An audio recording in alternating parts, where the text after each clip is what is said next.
Merci de nous rester fidèles et bienvenue à cette édition du journal qui retient à la une cette descente sur les rues de Lubumbashi des agents, des travailleurs des Alpha Tours qui continuent à réclamer les arriérés de près de 8 mois de leur salaire.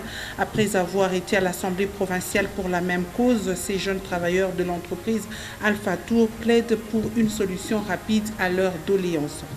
Toujours au cours de ce journal, nous irons à l'église catholique où 6 nouveaux membres ont été admis dans la congrégation des spiritains de la province du Congo-Kinshasa.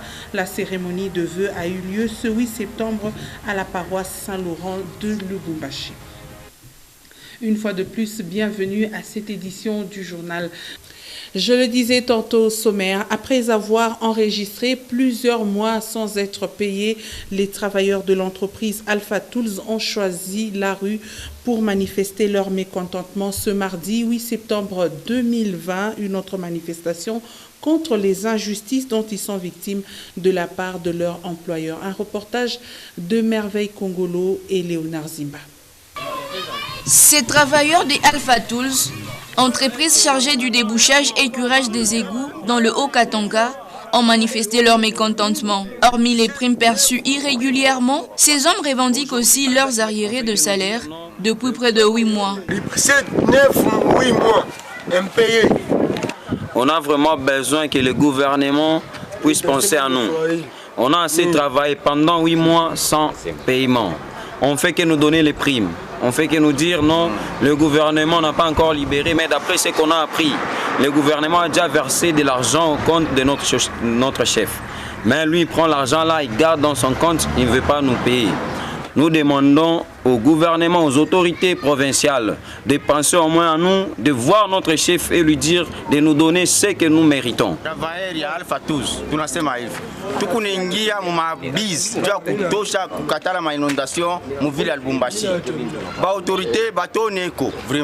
Selon eux, toutes les autorités de la province sont au courant de leur situation. Freddy Ilunga, employé de l'entreprise Alpha Tools, revient sur le fond de leur manifestation. Servez à son excellence honorable président de l'Assemblée provinciale du Haut-Katanga, à Lubumbashi.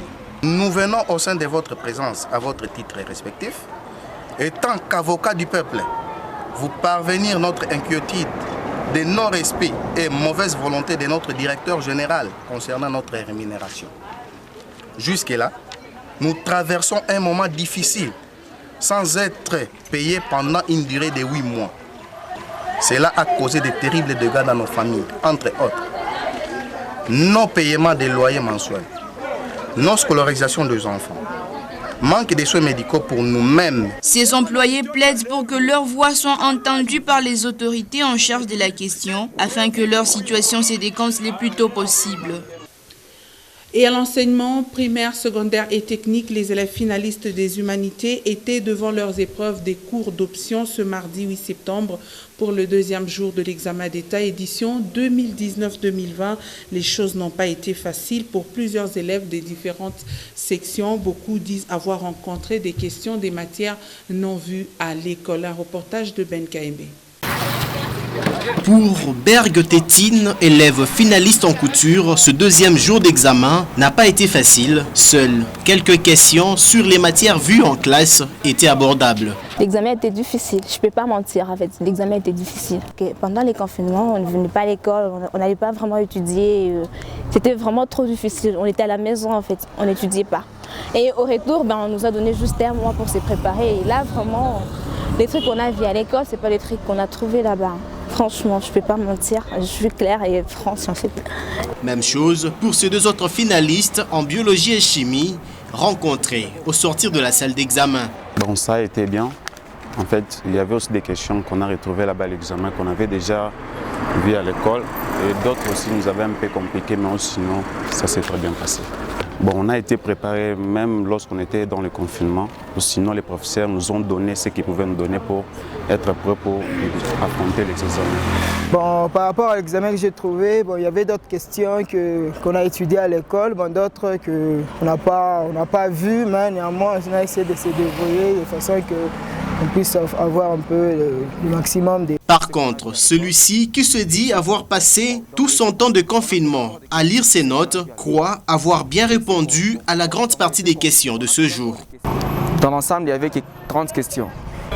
Bon, selon ma mesure, j'ai répondu, bon, à propos des 20 questions, ce que je connaissais. Et les 10 là, j'ai essayé un peu de me forcer là, quand même ça peut aller. À Lubumbashi, les élèves n'ont été visibles sur les différentes avenues qu'en début d'après-midi de ce mardi, ce qui prouve qu'ils auront pris tout le temps pour travailler ces examens consacrés au cours d'options. Nous allons partir à présent dans le territoire de Mwadingusha, situé à 170 km de la ville de Lubumbashi, où la population décrit une carence en eau potable. Cette situation inquiète de plus en plus la population, surtout durant cette période sèche. Et pour se procurer cette denrée vitale, il faudra se réveiller au milieu de la nuit pour être le premier au tank qui approvisionne cette partie du Haut-Katanga. Gaylor Chamba et Cyril Saïdi pour plus de détails.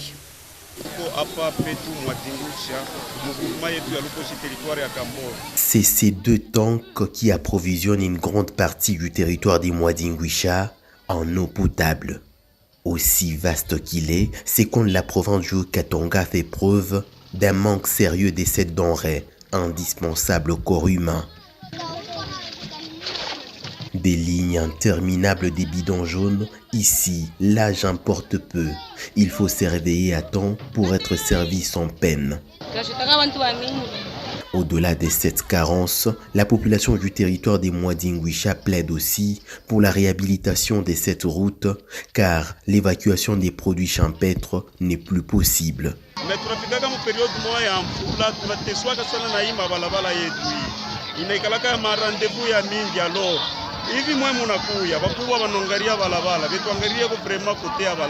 Ces infrastructures des bases nécessitent un œil regardant des autorités concernées, pourvu que la population du territoire des Mwadingusha retrouve sa quiétude.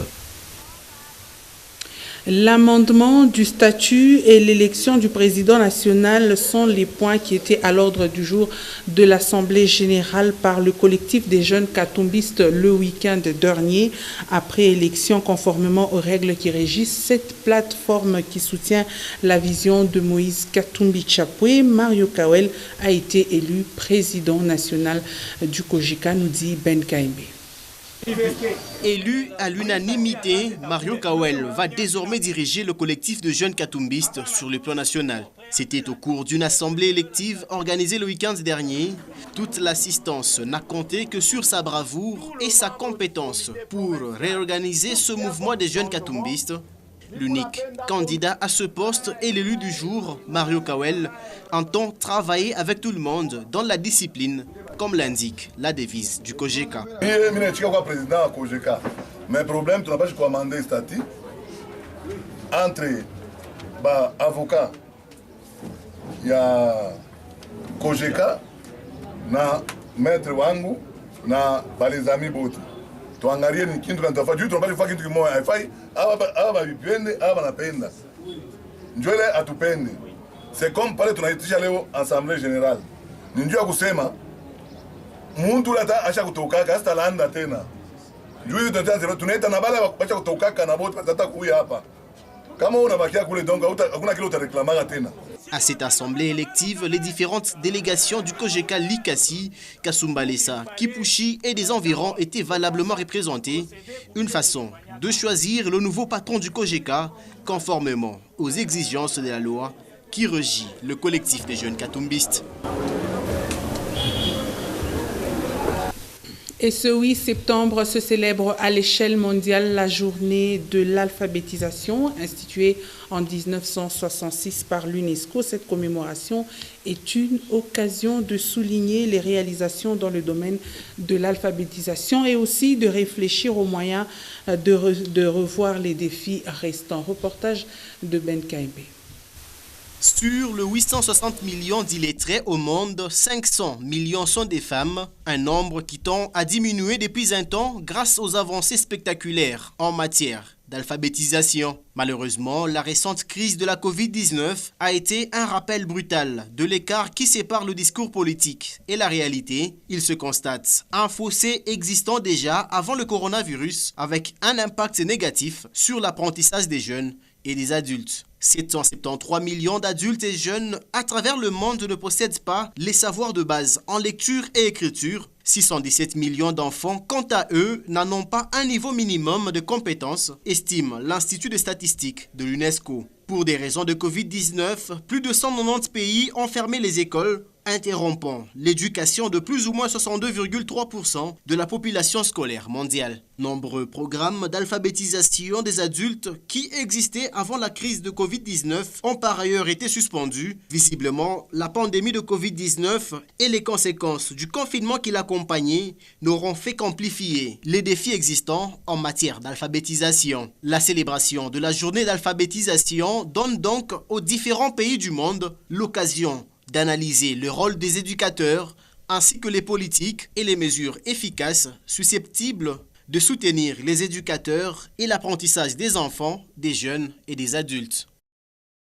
Situation épidémiologique de la pandémie à coronavirus à présent, le bulletin multisectoriel de lutte contre la pandémie en République démocratique du Congo rapporte que 59 nouveaux cas ont été enregistrés lundi 7 septembre 2020, dont 37 à Kinshasa, 17 au Nord Kivu, 3 en Ituri et 2 dans la province de la Chopo. Le même document renseigne également qu'aucun décès n'a été enregistré, tandis que 50 personnes ont été déclarées guéries. Ainsi, le cumul des cas est de 10 292 cas confirmés, 9 500 une personne guérie et 260 décès dus au Covid-19 en République démocratique du Congo. La province du Haut-Katanga reste toujours touchée par la pandémie, voulais-je dire. Actuellement, elle compte 323 cas de Covid-19. Et en politique, Martin Fayoulou et Théodore Ngoyi sont invités au parquet général près la cour d'appel de Kinshasa-Gombe pour mercredi 9 septembre 2020. Le motif de cette invitation n'est pas connu. Il leur sera communiqué sur place, mais il faut noter que ces deux anciens candidats à l'élection présidentielle de 2018 sont au cœur du débat sur l'éventualité des poursuites judiciaires contre le chef de l'État à la suite des récentes nominations des juges constitutionnels. Et nous terminons cette édition du journal par la religion. Ils sont au total 6 qui sont admis dans la congrégation des spiritains de la province du Congo-Kinshasa, mais 4 le sont de manière temporelle, soit 3 ans à frais et 1 devenir définitivement. La cérémonie de vœux a eu lieu ce mardi 8 septembre. C'était à la paroisse Saint-Laurent de Lubumbashi. Pascal Mwangala et Félicien Kassongo pour plus de détails. Leur mission est désormais d'évangéliser les pauvres et aussi créer de nouvelles communautés de chrétiens à travers le monde. Emmanuel Bakungu, Benjamin Mukalaï, Aristote Umba et Télésphore Lukondoué sont les nouveaux adhérents de la congrégation des spiritains. Comme leurs aînés de 3 ans, Basile Basiota et Hugo Samba, qui eux sont définitivement de la famille, ils ont émis les mêmes vœux. Nous connaissons désormais ce qu'exige la règle de vie de la congrégation du Saint-Esprit, car nous avons vécu avec vous comme des frères durant ce temps de probation qui s'achève. Et nous demandons, Père, à faire profession dans cette famille, afin d'être consacrés à Dieu et à son royaume. Des insignes de leur nouvel état leur sont remis. Comme pour soutenir ces jeunes spiritains, le père Éric Ngoyi Kamatombe, 25 ans de vie religieuse, a axé son homélie sur le sens de la vie chrétienne. Toute vocation est un don de Dieu, et lui seul en a l'initiative. Mais notons bien que suivre Jésus dans la vie consacrée, comme dans toute vocation chrétienne, ce n'est pas seulement s'initier à un enseignement spirituel ou à un enseignement mais c'est d'abord partager son destin. Au cours de cette messe, dite en la paroisse Saint-Laurent, prêtres, religieuses, membres des familles des lauréats et autres ont rendu grâce au Seigneur. Le mardi 8 septembre 2020, un jour inoubliable dans la vie de l'église catholique de Lubumbashi, et particulièrement dans la congrégation des Spiritains, province du Congo-Kinshasa.